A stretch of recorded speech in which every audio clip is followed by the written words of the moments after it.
Assalamualaikum warahmatullahi wabarakatuh. Waalaikumsalam warahmatullahi wabarakatuh. Alhamdulillah, wassalatu wassalamu ala rasulillah Sayyidina Muhammad ibn Abdillah wa ala alihi wa sahbihi wa man wala wa la hawla wa la quwata illa billah, amma ba'd. Ikhwani rahimakumullah, kita melanjutkan pelajaran kita yang kemarin. Kali ini kita membaca salah satu artikel yang saya tulis berjudul Alangkah Bahagianya Masuk Surga, yaitu terkait dengan kehidupan surga dan bagaimana sesungguhnya surga yang diimpikan oleh setiap orang, ya. Karena sesungguhnya dulu orang tua kita itu Nabi Adam alaihissalam sebagai bapak manusia, ya, itu diciptakan di surga. Jadi kalau kita masuk surga dalam kehidupan kita setelah hidup di dunia, kemudian kita masuk surga, itu berarti pulang kampung istilahnya, ya. Karena kampung itu adalah kampung atas diciptakan Nabi Adam di situ. Mungkin lebih mudah dikatakan kampung kelahiran Nabi Adam, ya. Walaupun prosesnya itu diciptakan langsung oleh Allah Subhanahu wa taala dengan kekuasaan Allah kun fayakun, ya. Tapi dalam istilah bahasa mungkin lebih mudah dikatakan kampung halaman, tempat kelahiran gitu, ya. Maka kita akan pulang lagi ke kampung halaman kita, yaitu surga. Itu kalau kita melewati jalur atau rute yang sudah dibuatkan oleh yang berkewajiban, ya. Nah, kalau di dalam agama ini Nabi kita Muhammad SAW ibarat adalah orang yang bisa membuatkan rute, ya, agar kita ini tidak tersesat tatkala kita mau pulang kampung. Maka kalau kita melewati rute yang telah ditentukan oleh Nabi Muhammad SAW, tentu Nabi Muhammad atas petunjuk Allah yang memiliki surga, ya. Jadi tahu persis. Maka disitulah kita akan bisa kembali pulang kampung yang dulu ayah kita sebagai Abul Bashar, itu bapak orang sedunia, yaitu Nabi Adam, berada di sana, diciptakan di sana. Mudah-mudahan kita nanti bisa kembali pulang kampung dengan selamat. Tapi kalau tersesat sana, tersesat sini, tidak mengikuti jalur, tidak mengikuti jalan yang sudah ditentukan, bisa masuk hutan sana, terjerumus di jurang sini, maka nggak bisa sampai, gitu, ya. Itu ibarat pada akhirnya tidak bisa masuk ke kampung halaman, tapi masuk ke hutan belantara. Itulah ibarat orang masuk neraka, naudzubillah min dzalik. Karena apa? Tidak mengikuti rute yang telah ditentukan oleh Allah melewati para nabinya, khususnya kita umat Islam adalah Nabi Muhammad SAW. Silakan Ustaz. Bismillahirrahmanirrahim. Alhamdulillahirabbil alamin. Wassalatu wassalamu ala asyrafil anbiya wal mursalin Sayyidina Muhammadin wa ala alihi wa sahbihi ajma'in, amma ba'd. Alangkah bahagianya masuk surga, karya Kiai Haji Lutfi Basri. Tidak ada seorang pun di dunia ini yang tidak ingin masuk surga, kecuali kaum ateis yang keyakinan asli mereka adalah tidak mempercayai adanya Tuhan, apalagi kehidupan di surga ciptaan Tuhan. Ya, di kalangan umat manusia ini banyak macam-macam. Ada orang beragama, tapi ada orang tidak beragama. Maksudnya orang ateis. Jangankan agama, Tuhan saja tidak percaya, apalagi surga dan neraka, sama sekali tidak percaya, ya. Tapi mayoritas pemeluk agama, apapun agamanya, yang meyakini adanya Tuhan, maka mereka meyakini adanya surga maupun neraka. Surga adalah tempat pembalasan yang baik, sedangkan neraka adalah tempat pembalasan yang buruk atau siksa. Mereka juga meyakini bahwa di surga itu ada kenikmatan, sedangkan di neraka ada siksaan. Begitulah kurang lebih umat seluruh agama-agama yang ada di dunia. Tapi kita umat Islam tentu memiliki keyakinan bahwasanya surga yang dimaksudkan oleh Nabi Muhammad SAW, yaitu surga tempat Nabi Adam diciptakan oleh Allah SWT.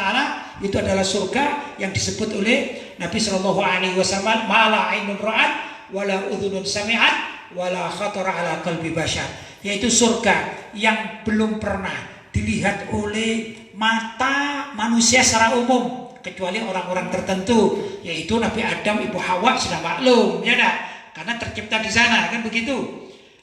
Demikian juga Nabi Muhammad SAW pernah menengok surga dan beberapa orang yang ditentukan oleh Allah Subhanahu wa taala, tapi secara umum bahwa surga itu mala ainun ra'at, yaitu mata manusia belum pernah menyaksikan. Demikian juga wala udhunun sami'at, berita tentang surga secara sempurna, valid itu belum pernah didengarkan oleh telinga manusia kebanyakan ya.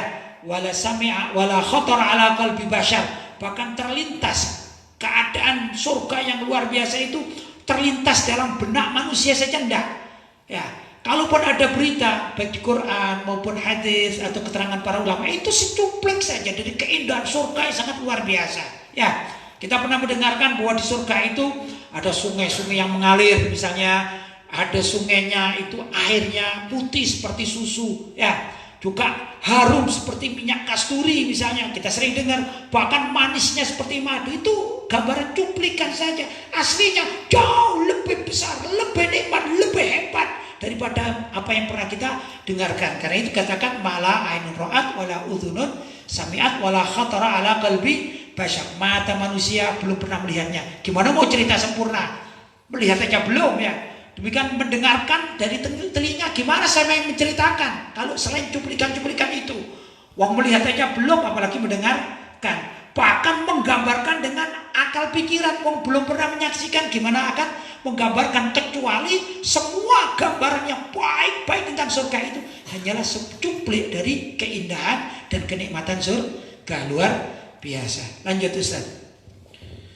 Sedangkan keberadaan kehidupan di surga itu adalah menjadi keyakinan bagi setiap pemeluk agama-agama yang ada di dunia, apapun nama agamanya. Lanjut. Hanya saja, manakah surga yang sesungguhnya akan ditemui oleh anak cucu Nabi Adam itu? Sebagaimana surga yang dulu kakek mereka diciptakan di sana. Maka setiap pemeluk agama-agama itu akan bersikeras meyakini bahwa surga dalam keyakinan agamanya lah yang dianggap paling otentik dan valid. Ya, lanjut. Sebagaimana saya terangkan tadi ya. Baik. Sedangkan bagi umat Islam, tentu mereka hanya meyakini apa yang termaktub dalam Al-Quran maupun dalam sabda Rasulullah SAW, termasuk yang terkait kehidupan surga yang kelak akan mereka masuki. Ya, seperti itulah. Jadi keyakinan agama-agama itu tentang surga ada di kalangan mereka ya. Bahkan orang primitif saja yang masih meyakini adanya Tuhan, itu mereka juga meyakini adanya surga. Cuman saja surga dalam pandangan mereka berbeda dengan surga yang diyakini oleh umat Islam. Kalau kita umat Islam hanya meyakini surga yang termaktub dalam Al-Quran dengan sifat-sifatnya, ya, neraka pun demikian, yaitu apa yang disebutkan dalam Al-Quran serta hadis Nabi Muhammad SAW tentunya dengan segala sifat-sifatnya. Itu keyakinan kita umat Islam. Lanjut Ustaz. Bahkan sebagian dari umat Rasulullah SAW ada orang-orang tertentu dan istimewa yang telah diberitahukan langsung oleh beliau SAW bahwa mereka itu adalah calon penduduk surga tanpa ada keraguan. Subhanallah. Jadi ada di antara umat Islam ya, ada di kalangan umat Islam itu yang diberitahu oleh Nabi, kamu masuk surga, kamu masuk surga, kamu dijamin masuk surga. Begitu ada. Ya ada. Ada juga di kalangan sahabat yang langsung dalam rentetan satu hadis itu dikatakan al-asyratul mubasysyirina bil jannah, al-asyratul mubasysyirina bil jannah, 10 orang yang langsung ditentukan oleh Nabi masuk surga. Luar biasa. Antara lain Sayyidina Abu Bakar, Sayyidina Umar, Sayyidina Uthman, Sayyidina Ali dan beberapa orang yang lain. Ya ada ketentuan begitu. Jadi nikmat. Tapi juga ada janji-janji dari Nabi Muhammad SAW. Misalnya barang siapa yang mati syahid di jalan Allah dalam peperangan melawan orang kafir, maka dia ini mati syahid akan masuk surga. Ini banyak juga seperti itu, ya dah. Silakan Ustaz. Sayyidina Anas bin Malik radhiyallahu anhu menceritakan bahwa Sayyidah Ummu Rubayyi binti Barra yang juga ibu Sayyidina Harithah bin Surakah menemui Rasulullah SAW dan berkata, "Wahai Nabi, ceritakanlah kepada saya tentang Sayyidina Harithah, karena ia meninggal pada saat perang Badar, terkena panah yang menyasar. Jika ia masuk surga, saya akan sabar. Tapi jika ia tidak di sana, berarti di neraka. Sungguh saya akan menangisinya." Hai Ummu Harithah, sabda Rasulullah SAW, sungguh dalam surga itu ada beberapa tingkat dan anakmu memperoleh surga Firdaus, tingkat tertinggi. Hadis riwayat Al-Bukhari. Subhanallah, ini adalah seorang sahabat wanita mempunyai anak, ya dah. Anaknya bernama Sayyidina Harithah bin Suraqah. Itu tatkala perang Badar, ya dah. Beliau ini meninggal dunia atau mati syahid. Ya, masalahnya namanya seorang ibu. Kata ibunya ini, saya ini berkorban. Anak saya, katanya saya berkorban dengan anak saya. Masalahnya saya kepingin tahu nasib anak saya yang meninggal dunia dalam perang Badar membela Islam itu di mana letaknya? Masuk surga atau masuk neraka? Kalau masuk surga, saya ikhlas. Alhamdulillah, pengorbanan saya ini artinya sangat berarti. Ya dah, mempunyai nilai yang besar. Tapi kalau anak saya sampai masuk neraka, ini sudah berkorban masuk neraka. Loh kok bisa? Iya ada saja. Oh kadang begini. Ada orang berperang memang atas nama Islam, tapi sesungguhnya tujuannya bukan untuk li'ila kalimatillah, bukan untuk memenangkan agama Allah, tapi dia niat kalau aku ikut perang dan Islam itu menang, maka aku akan dapat pampasan perang atau harta rampasan. Niatnya dapat itu, maka dia dapat rampasan perang saja, ya dah. Nah, tapi kalau memang betul-betul niat perang fisabilillah untuk membela agama Allah, kalau dia meninggal dunia, wafat, maka matinya mati syahid. Nah, ini jaminannya surga. Maka wanita ibunya Sayyidina Harithah bertanya kepada Rasulullah, gimana Rasulullah nasib anakku yang sudah meninggal dunia dalam perang Badar? Maka Rasulullah menerangkan, wahai ummah, ya wahai ibu, di surga itu ada beberapa tingkatan. Ya, mungkin kalau saya gambarkan lebih mudah ini ya bagi adik-adik khususnya. Kan kalau di kita sekolah itu kan ada sekolah TK, kemudian sekolah SD, kemudian sekolah SMP ya, kemudian sekolah SMA, kemudian perguruan tinggi. Kalau dalam dunia sekolah formal itu paling tinggi itu kedudukannya kan profesor. Paling tinggi ya. Ada lagi enggak yang lebih tinggi dari profesor kira-kira dalam urusan pendidikan formal? Ada? Ada enggak kira-kira? Ada, namanya mertuanya profesor. Ya, mertuanya profesor. Ringkas cerita kembali lagi ya. Nah, ternyata di surga itu begitu juga. Bisa dikatakan ada orang masuk surga tapi tingkatannya tingkat TK. Ya, taman kanak-kanak. Gimana itu? Yaitu orang yang hanya membaca syahadat asyhadu alla ilaha illallah wa asyhadu anna muhammadar rasulullah. Sudah, habis itu sama sekali tidak pernah melakukan amal ibadah yang baik-baik. Bahkan dia ini pencoleng, penjudi, semua kejahatan ya dia lakukan. Benar, dia akan masuk neraka dulu untuk beberapa saat untuk membersihkan diri dari kejahatan yang pernah dilakukan. Tapi dia ini membaca syahadat, dia muslim. Maka suatu saat dia dikeluarkan oleh Allah dari neraka dan dimasukkan ke surga. Ini ibarat surganya kelas TK. Gimana surga kelas TK itu? Ya ada kenikmatan-kenikmatan, ada, dia mendapatkan kenikmatan, ya kan? Seperti orang masuk TK, anak masuk TK kan ada kesenangan kan di sana. Tapi dia tidak bisa melihat sesuatu yang lain ya. Ibarat pelajaran, dia tidak bisa ngerti matematika, bahasa Inggris tidak bisa. Nah, kalau sudah mulai dia ini ada orang yang lebih tinggi derajatnya dari kelas TK yaitu SD.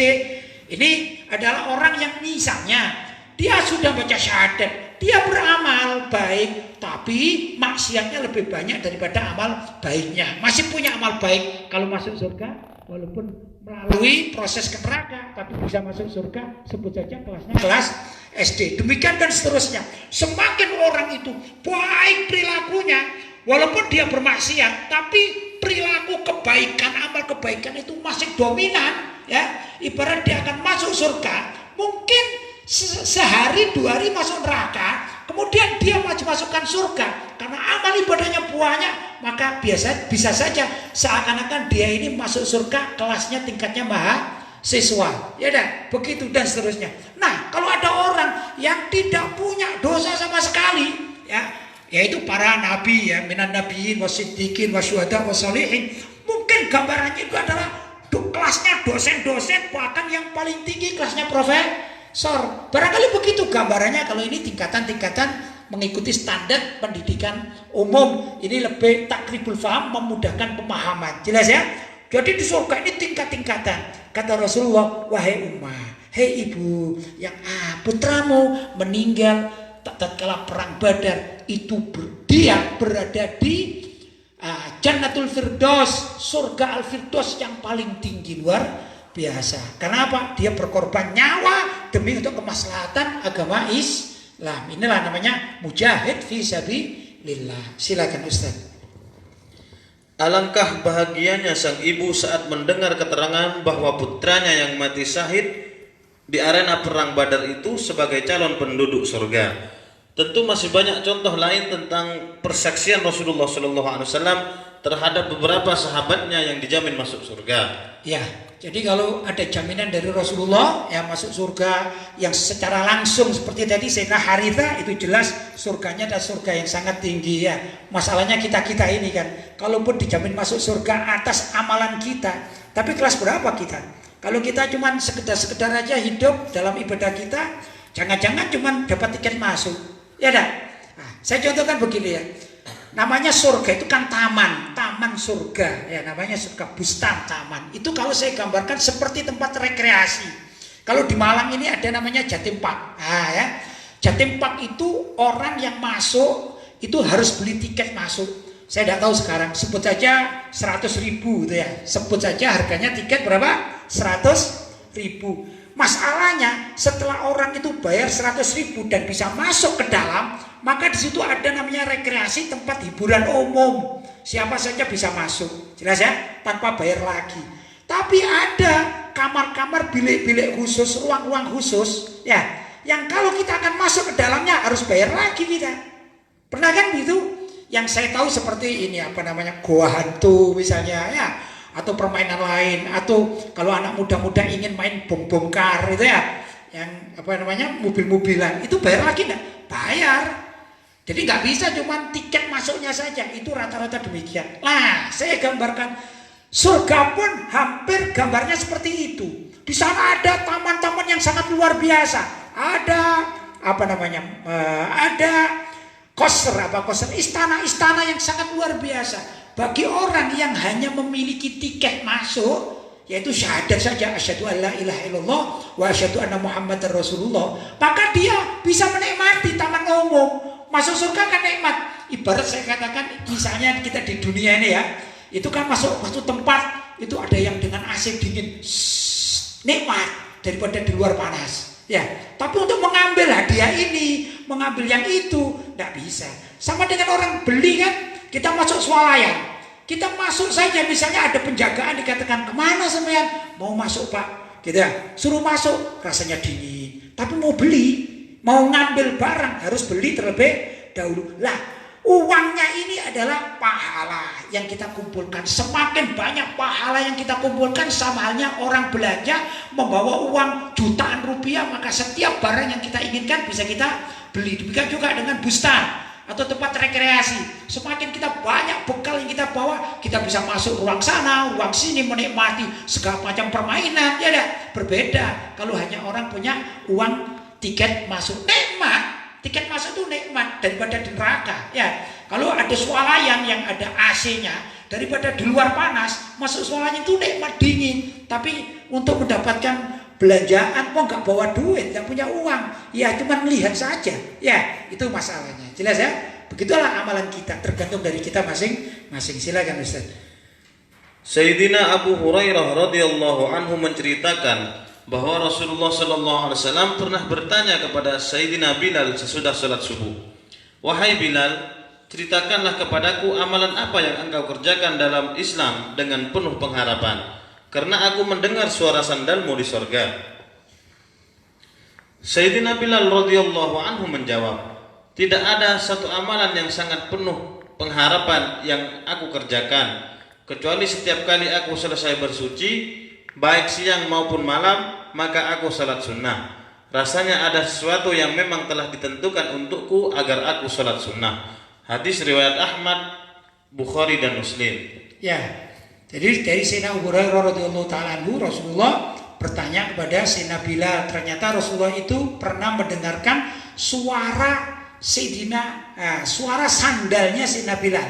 Kan sandal itu ada yang kalau dipakai jalan barangkali kalau kita bahasakan dengan lisan itu srek itu ya, dalam bahasa lisan kita ya, srek. Itu Rasulullah ingat ini pasti suaranya sandalnya Bilal ini.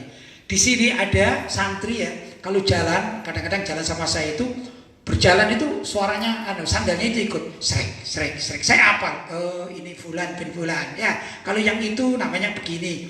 Sama dengan kalian itu keluar masuk pintu, kadang-kadang kan gitu. Oh kalau pintunya cara membuka krek krek krek, wah itu Fulan bin Fulan. Jadi hafal. Rasulullah pun demikian. Dengan apa yang dilakukan Sayyidina Bilal, karena memang sahabat dekatnya, tahu srek srek srek srek. Oh itu suaranya sandalnya Bilal katanya. Maka ditanya, hai Bilal, aku waktu pergi Isra Mi'raj, aku mendengar suara sendalmu itu ada di surga. Bayangkan, suara sendalnya di surga. Itu apa artinya? Jaminan Sayyidina Bilal masuk surga. Sendalnya dulu di surga ya. Bagaimana dengan orangnya kan gitu ya. Nah, hai Bilal katanya, kira-kira amalan apa yang kamu kerjakan? Kok bisa suara sendalmu itu mendahului kamu masuk surga dulu gitu?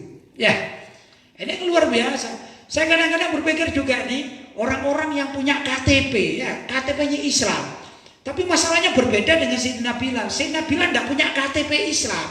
Cuman beliau mempunyai amalan-amalan yang baik, walaupun tidak punya KTP Islam, tapi sandalnya, suaranya sudah terdengar dari surga. Sedangkan orang-orang punya Islam, KTP Islam, tapi orangnya tidak berperilaku Islam. Bahkan ada yang ber-KTP Islam memusuhi Islam. Ada demikian. Orang-orang misalnya orang-orang liberal ya, yang mereka itu pro dengan pemikiran orientalis misalnya ya. Naudzubillah min dzalik. Mereka melecehkan Islam padahal KTP-nya Islam. Ya, ini aneh kadang-kadang. Saya katakan mungkin yang masuk surga itu KTP-nya saja. Orangnya tidak masuk surga. Naudzubillah min dzalik. Ya dah. Ini kan unik. Ada orang ber-KTP Islam tapi tidak masuk Islam gara-gara memusuhi agama Islam. Kok bisa? Iya, anti syariat. Dia mengatakan apa itu syariat? Itu kan zamannya Nabi, kita sudah zaman modern kok pakai syariat. Fikihnya fikih klasik, ngapain gitu ya? Nah ini yang anti syariat namanya fobi terhadap Islam atau syariat. Ini besok saya mengatakan mungkin yang masuk surga sama KTP-nya saja ya, orangnya nggak masuk surga. Naudzubillah min dzalik. Nah, Sayyidina Bilal bin Rabah tatkala ditanya oleh Rasulullah, apa yang menyebabkan engkau bisa masuk surga? Sandalmu sudah terdengar di sana. Katanya Sayyidina Bilal, ya Rasulullah sepertinya ini biasa-biasa saja, ya, tidak mempunyai amalan khusus yang aku pegang 100%, punya deker berapa jumlahnya, ribuan mungkin enggak. Cuman aku punya kebiasaan. Setiap aku bersesuci, ya wudu, mandi besar, maka aku sholat. Namanya sholat apa? Li syukril wudu, sholat syukur untuk wudu. Kan sunnah kan, orang habis bersuci, habis wudu, kemudian sholat li syukril wudu, ya enggak? Sholat sunnah 2 rakaat. Itu yang aku kerjakan. Setiap aku berwudu, atau misalnya mohon maaf, setiap aku buang air kecil ya, atau BAB, buang air besar, maka setelah aku istinja, aku berwudu ya, kemudian aku sholat 2 rakaat. Itu aja yang aku kerjakan.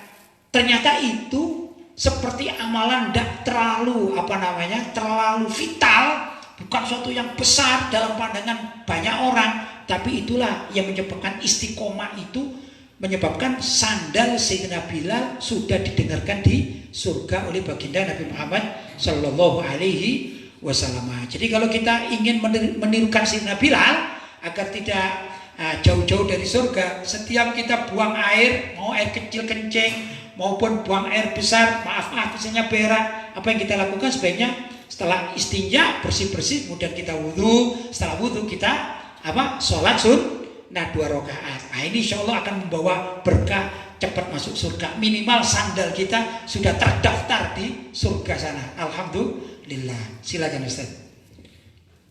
Ternyata suara sandal Sayyidina Bilal sudah terdengar di dalam surga jauh hari sebelum beliau meninggal dunia.